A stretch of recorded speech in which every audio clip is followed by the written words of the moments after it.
So hello everyone, তো আজকের এই ভিডিওটাতে আমরা আলোচনা করব এসএসসি এমটিএস 2026 কতগুলো নিউ ভ্যাকেন্সি আসতে চলেছে, কবে থেকে ফর্ম ফিল আপ হবে, কবে নোটিফিকেশন আউট হবে, সিলেবাস কি আছে, তোমাদের স্টেট ওয়াইজ কাট অফ কেমন যেতে পারে। তো সম্পূর্ণ বিষয়টা নিয়ে আজকের এই ভিডিওটাতে আলোচনা করব।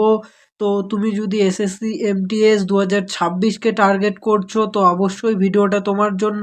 অবশ্যই ভিডিওটাকে শেষ পর্যন্ত দেখো, ঠিক আছে? আর যারা নতুন ক্যান্ডিডেট, ঠিক আছে, তারা তো অবশ্যই ভিডিওটাকে সম্পূর্ণ দেখো।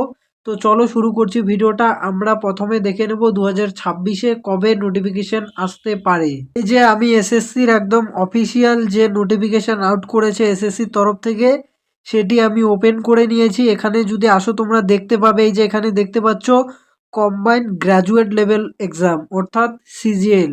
সিজিএল এর এই যে টিয়ার ওয়ানের এক্সাম কবে হবে, 31/3/2026-এ এর নোটিফিকেশন আউট হবে। দেন এর এক্সাম হতে পারে মে জুন মাসে সিজিএল এর এক্সাম হবে, ঠিক আছে? এখনও কিন্তু এসএসসি জিডির যে 2025-এর এক্সাম হওয়ার কথা সেটি কিন্তু মানে এখনও হয়নি, এখনও পেন্ডিংয়ে রয়েছে আর কি। মানে 2026-এ আর কি, এতদিনে এক্সাম হয়ে যাওয়ার কথা। তো দেখা যাক এখন নতুন আবার ভেন্ডার চেঞ্জ হয় নাকি, সেটা নিয়ে একটা জল্পনা রয়েছে। তো এখন কিন্তু জিডির এক্সাম হয়নি, তার মানে এখানে দিয়েছে এক্সপেক্টেড মে থেকে জুন, মানে আরও দেরি হতে পারে, ঠিক আছে? এরপরে যে সিলেকশন পোস্টের এক্সাম, তোমার নোটিফিকেশন বার হবে 31/3/2026। তো নোটিফিকেশন 31 তারিখে কিন্তু বার হওয়ার প্রবল সম্ভাবনা রয়েছে। তো 31 তারিখে নোটিফিকেশন আসবে, তোমার অ্যাপ্লাই চলবে ওই 30/4/2026।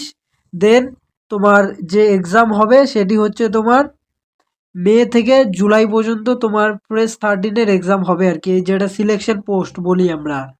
দেন এর পরে যদি আসি, এর পরে হলো তোমাদের আহ, যেটাকে আমরা সিএসএসএল বলছি, অর্থাৎ কম্বাইন্ড হায়ার সেকেন্ডারি এক্সাম, যেটা উচ্চ মাধ্যমিক লেভেলের। এখানে তোমার নোটিফিকেশন 30 তারিখ, অর্থাৎ কালকে না, 30 তারিখ পর্যন্ত এখানে অ্যাপ্লিকেশন চলবে আর কি। তো এর এক্সাম জুলাই মাস দেওয়া আছে, মানে জুলাই মাসে এক্সাম হবে না, এক্সাম মানে পিছবে আর কি, এক্সাম আগে হওয়ার কোনো সম্ভাবনা নেই। এরপরে আমরা আসি এসএসসি এমডিএস নিয়ে, ঠিক আছে, যেটা আমাদের মেন এক্সাম।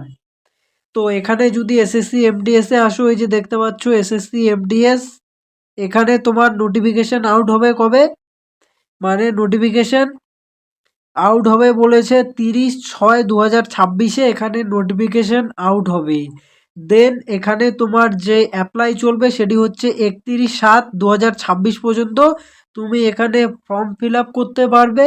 আর তোমার এক্সাম কবে হবে, তোমার এক্সাম হবে সেপ্টেম্বর থেকে নভেম্বর মাসে তোমার এক্সাম হবে। এটা টেন্টেটিভ ডেট, এটা এক্সাম মানে যে পিছবে আর কি। এটা তোমার এক্সাম হতে হতে ধরে নাও তোমার ডিসেম্বর থেকে জানুয়ারির মধ্যে তোমার এক্সাম কন্ডাক্ট করাবে, কারণ তার আগে কিছুতেই এক্সাম কন্ডাক্ট করাতে পারবে না কেন কি এখনো জিডির এক্সাম হয়নি।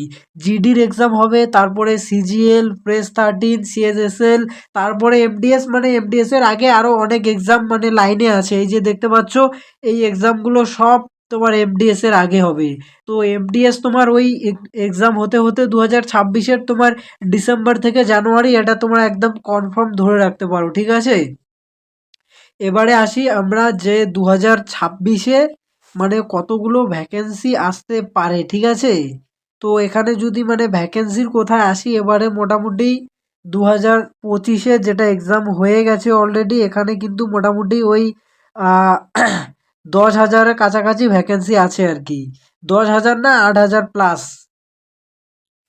তো এবারে 2026-এ কতগুলো ভ্যাকেন্সি আসতে পারে, 26-এ মোটামুটি ধরে নাও তোমরা, মানে কম করে বলছি আমি, কম করে তোমার 3,000 থেকে 4,000-এর মধ্যে তোমার ভ্যাকেন্সি থাকবে আর কি। মোটামুটি ওই 3 থেকে 4,000-এর মধ্যে ভ্যাকেন্সি থাকবে, এটা কম করেই বলছি। এটা মানে বাড়ার সম্ভাবনা খুব বেশি হলে, যদি খুব বেশি বাড়ে তাহলে হয়তো 5,000 হবে। আর যদি মানে ভ্যাকেন্সি কম বেরোয় তাহলে মোটামুটি ওই 3 থেকে 4,000-এর মধ্যে তোমার ভ্যাকেন্সি থাকবে 2026-এর জন্য, ঠিক আছে? আর যদি একটু বেশি দিয়ে দেয়, কারণ এক্সাম দেরিতে হচ্ছে, পরে যদি ভ্যাকেন্সি আপডেট করে দেয়, তো আপডেট করে দিলে মোটামুটি তোমরা ৬,০০০ প্লাস ধরে রাখতে পারো, ঠিক আছে? কিন্তু যখন তোমার নোটিফিকেশন বেরোবে, ঠিক আছে? নোটিফিকেশন বেরোনোর সময় দেখবে তোমার ৩,০০০ প্লাস ভ্যাকেন্সি দিবে। আর যখন মানে এক্সাম হয়ে যাবে একদম শেষের দিকে কিন্তু এমডিএস এ ভ্যাকেন্সি ইনক্রিজ করে। তো যখন তোমার মানে শেষের দিকে তখন মোটামুটি দেখবে তোমার ৬,০০০ প্লাস ভ্যাকেন্সি হয়ে গেছে। তো এটা যখন মানে অ্যাপ্লাইটা হবে তখন কিন্তু দেখবে এই ৩,০০০ ৪,০০০ প্লাস হবে না, তোমার ৩,০০০-এর মতোই রাখবে ভ্যাকেন্সি, ঠিক আছে? এরপরে আসি আমরা সিলেবাস নিয়ে। তো তোমরা সবাই জানো সিলেবাস সম্পর্কে আশা করি। তোমার ২০টা ম্যাথ এবং ২০টা রিজনিং তোমাকে মানে থাকবে, যেটা হচ্ছে জাস্ট কোয়ালিফাইং ইন নেচার, ঠিক আছে? এখানে যারা জেনারেল ক্যান্ডিডেট তাদেরকে ১২টা ঠিক করতে হবে। এরপরে যারা এসসি এসটি ক্যান্ডিডেট তাদেরকে ৮টা ঠিক করতে হবে। যারা ওবিসি ক্যান্ডিডেট তাদেরকে ১০টা প্রশ্ন ঠিক করতে হবে, ঠিক আছে? এই গেল তোমার ম্যাথ আর রিজনিংয়ে, এটা জাস্ট কোয়ালিফাইং। তোমার যে মেন সিলেকশন হবে সেটি হচ্ছে তোমার ইংলিশ অ্যান্ড জিকেতে, ঠিক আছে? এখানে তোমার ইংলিশে 25টা প্রশ্ন থাকবে আর জিকেতে 25টা প্রশ্ন থাকবে। একটা প্রশ্নের মান ৩ নাম্বার করে, টোটাল ১৫০-এর মধ্যে এক্সাম হবে। তো ১৫০-এর মধ্যে কিন্তু তোমার কাট অফটা তৈরি হবে, ঠিক আছে? এই ১৫০-এর মধ্যে তুমি কত পাচ্ছ সেই বেসিসে কিন্তু তোমার সিলেকশন হবে। এবারে বলি ২০২৬-এ কেমন কি কাট অফ যেতে পারে, ঠিক আছে? তো ২০২৬-এ তোমার কাট অফ কেমন যেতে পারে? তো ২৬-এর কাট অফ মোটামুটি ধরে নাও যদি কম ভ্যাকেন্সি থাকে, ঠিক আছে? তাহলে তোমাকে 130 প্লাস স্কোর কিন্তু করতেই হবে। না হলে কিন্তু মানে সিলেকশনের সম্ভাবনা খুব কম। আর এবারে এই ২০২৫-এ কিন্তু এক্সাম যথেষ্ট টাফ হয়েছে। তারপরেও মানে যথেষ্ট চিটিংও হয়ে গেছে। এই চিটিং যদি না হতো তাহলে কিন্তু ২০২৫-এ তোমার কাট অফ মানে ইউআর এর কাট অফ ১১০-এর মধ্যে সিলেকশন হয়ে যেত। এখন কিন্তু কিছু বলা যাচ্ছে না। এবারে নরমালাইজেশন ফর্মুলাও হচ্ছে চেঞ্জ হয়ে গেছে, ঠিক আছে? এই ২০২৫-এ। তো নরমালাইজেশন ফর্মুলা চেঞ্জ হয়ে গিয়ে কিন্তু কাট অফের মধ্যে যথেষ্ট একটা ভালো প্রভাব পড়ে যাচ্ছে, কারণ সিএসএসএল এর কাট অফ যথেষ্ট কমে গেছে। তো যদি এই যেমন করে সিএসএসএল এর নেগেটিভ মার্কিং ৩১ পর্যন্ত হয়ে গেছে, এরকম করে যদি এমডিএসও হয়ে যায় তাহলে কিন্তু ২০২৫-এ তোমার মোটামুটি ধরে নাও যে তোমার ১০৫ পেয়েও তুমি ইউআর এ সিলেকশন হয়ে যেতে পারে, যদি এই নেগেটিভ ফর্মুলাটা মানে লাগু করে আর কি। যেমন সিএসএসএল হয়েছিল সেরকম করেও যদি এমডিএসএ মানে নেগেটিভ হতে থাকে তাহলে কিন্তু ভাই একদম মানে কাট অফ শিওর কম যাবে। আর যদি মানে নেগেটিভটা একটু কম হয় তাহলে হচ্ছে কাট অফ বেশি যাবে। আর যারা তো ১৫০ পেয়েছে তাদের তো সিলেকশন হবেই। তাদেরকে এখন যদি এসএসসি বাদ দিয়ে দেয় সেক্ষেত্রে কিন্তু কাট অফটা হচ্ছে কমে যাওয়ার যথেষ্ট সম্ভাবনা রয়েছে। আর ২০২৬-এর জন্য মোটামুটি তোমার টার্গেট স্কোর 130 প্লাস, ঠিক আছে? 130 প্লাস তোমাকে টার্গেট স্কোর রাখতেই হবে, ঠিক আছে?